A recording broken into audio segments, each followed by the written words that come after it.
News out of Sri Lanka. Officials say at least 190 people were killed in 8 explosions, including 2 officers. They are calling the series of blasts this morning the worst violent spell in the country since the Civil War ended a decade ago.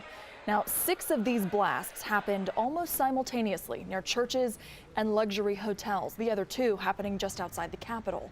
Sri Lankan officials say 7 suspects are now in custody connected to these bombings.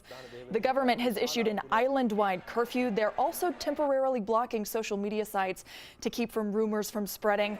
Beyond the 190 who were killed, another 500 people have been hospitalized for injuries. Now, this is a developing story this morning. We'll continue to keep you updated here on air and online at 11alive.com. Now, this morning, I've been speaking to a man who says he is from Atlanta and is currently in Sri Lanka, in Colombo, very close to where the bombings happened. His name is Bruce Griffith. He says 3 friends, also from Atlanta, are currently locked in their hotel because of the curfew. They say the bombings happened only blocks away from them. They are hoping to transfer out in the morning if they are allowed to leave. We will stay in touch with them, make sure they are there safe. He just sent me an audio message. We're going to try and get that to you in the next half hour. But I'm sure on this Easter Sunday, I'm sure they wouldn't mind a prayer.